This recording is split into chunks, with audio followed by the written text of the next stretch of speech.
오늘의 사연 시작합니다. 안녕하세요. 인연은 어디에서나 시작할 수 있습니다. 우리가 예상치 못한 타이밍과 장소에서 갑자기 만들어질 때도 있죠. 오늘은 그렇게 시작된 연애 때문에 혼란스러운 분의 사연을 가져왔습니다. 20대 후반 남자입니다. 저에게는 만난 지 얼마 안 된 여자친구가 있습니다. 그녀와 처음 만나게 된 장소는 미용실이었습니다. 그녀는 메인 디자이너는 아니었지만 곁에서 보조적인 일을 도와주고 머리를 감겨주는 등의 일을 했습니다. 제가 그 미용실을 갔던 첫날 그녀는 제 머리를 감겨주었고 갑자기 저에게 말을 걸어왔습니다. 혹시 향수 어떤 거 쓰세요? 향수 냄새가 좋다는 말을 주위에서 꽤 들었었고 가까운 거리라 더 잘 맡았나 보다 싶었습니다. 어떤 향수인지 말해주고 난 뒤 그녀가 전에 만났던 애인이 썼던 향수랑 냄새가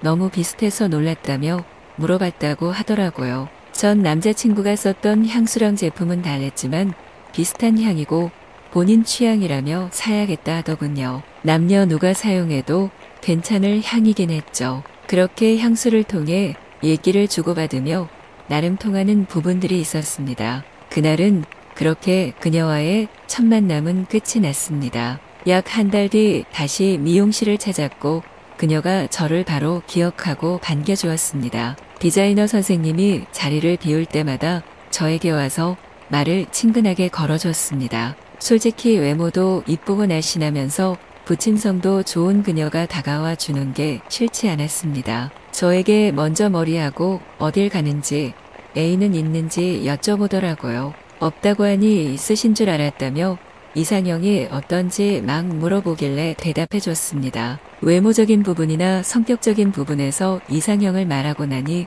그녀가 마치 본인 같다며 웃으며 얘기했습니다. 거기서 저는 농담식으로 아 그래요? 멀리서 찾을 필요가 없었네라고 했죠. 서로 웃으며 농담식으로 주고받았지만 뭔가 통하는 느낌이 있었고 한번 만나보고 싶다는 생각이 들었습니다. 그렇게 계속돼가는 이야기 속에 머리는 금방 끝이 났고 아쉬움이 밀려왔습니다. 이번에는 그녀가 계산을 받으며 명함을 줬습니다. 그것도 그냥 준 것이 아니라 괜찮으시면 연락 주시라는 말과 함께요. 저도 모르게 기분 좋은 표정을 감출 수 없었고 연락드릴게요.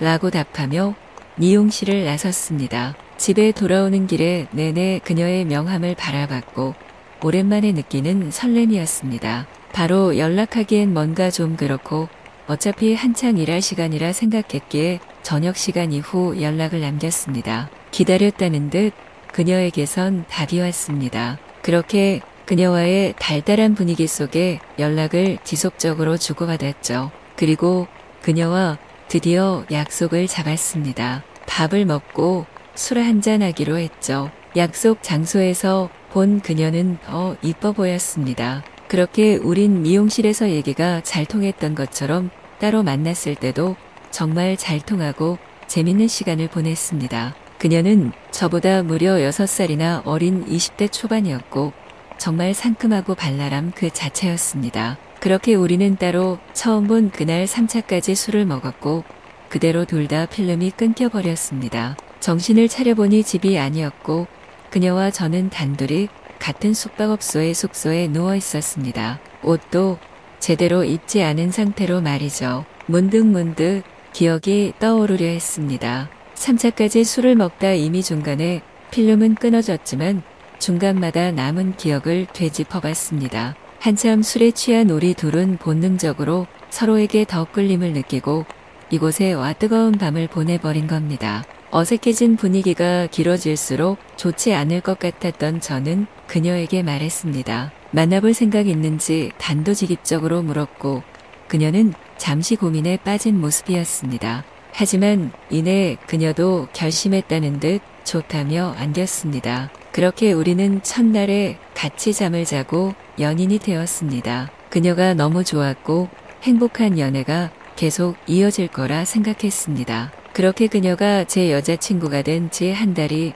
조금 안 되었을 무렵 그녀가 친구들과 약속이 있다고 했고 저는 재밌게 놀다 오라고 했습니다. 그런데 친구들과 놀면서 초반에는 연락을 잘해오던 여자친구가 어느 순간부터는 연락이 점점 뜸해졌죠. 놀 때는 그럴 수 있지 생각하고 대수롭지 않게 여겼습니다. 그런데 갑자기 온 그녀의 연락이 저를 순간 불안하고 불쾌하게 만들었습니다. 친구들이 헌팅 포차나 클럽을 가자고 한다고 같이 가야 할 것 같다는 말이었죠. 남자친구 있는데 그런 곳을 데려가려는 그녀의 친구들의 심리가 이해되지 않았습니다. 애써 쿨한 척하면서 쿨하지 못한 행동을 보일 바에는 솔직하게 가지 않았으면 한다고 말을 했습니다. 거절하고 다른 평범한 술집을 갔으면 한다고 했죠. 그런 제 말이 달갑지 않아 보이는 여자친구였어요. 친구들이 다 가자는데 나 하나 때문에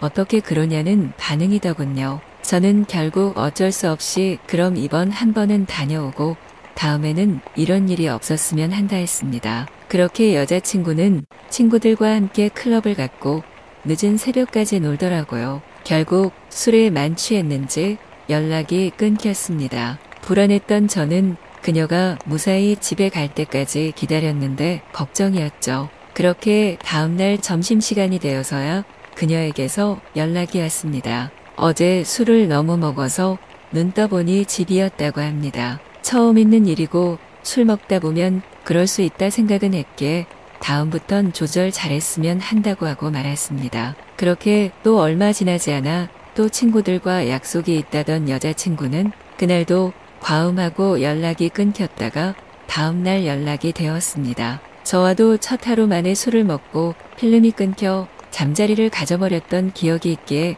이런 점이 더 불안했습니다. 제 걱정과 서운한 점을 말하자 나를 못 믿는 거냐며 오히려 다툼으로 번졌고 처음으로 크게 싸웠습니다. 그렇게 하루가 지나고 제가 너무 의심하고 너무했나라는 생각이 들어 미안하다고 연락을 했고 여자친구도 미안했다며 풀게 되었죠. 그리고 또 얼마 뒤 여자친구가 다시 친구들과의 약속이 있던 날이었습니다. 저는 이번엔 술을 정말 조절해서 조금만 마셨으면 한다. 일찍 들어가라는 소리 안 할 테니 술만 조절해 달라 했습니다. 걱정하지 말라며 약속 꼭 지키겠다는 그녀의 목소리는 믿을만 했죠. 하지만 술자리에 간지 약 2시간 만에 연락이 또 끊겼고 결국 과음한 상태로 새벽 늦은 시간에나 연락이 되었습니다. 화가 난 저는 어떻게 매번 이러냐며 기다리고 걱정하는 내 생각은 안 하냐 따졌고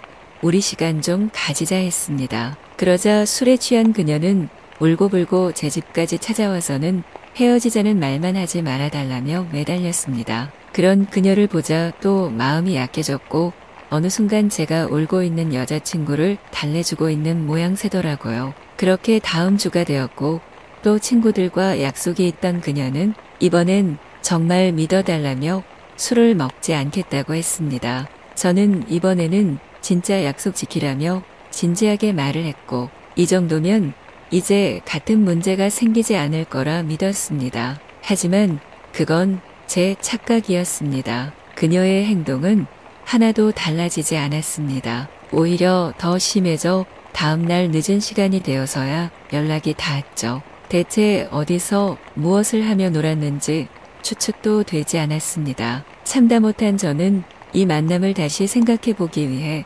이별을 고했고 그녀는 한 번만 더 기회를 달라며 저를 붙잡고 있습니다. 술만 안 먹으면 저에게 정말 잘하고 코드도 잘 맞는 여자친구입니다. 하지만 술만 들어갔다 하면 본인이 자제하지 못하고 기억하기 어려울 정도로 과음을 합니다. 다시 믿어달라고 붙잡는 여자친구, 다시 한번 믿어보는 것이 좋을까요? 아니면 여자친구의 술 문제를 고칠 수 있는 다른 방법은 없을까요?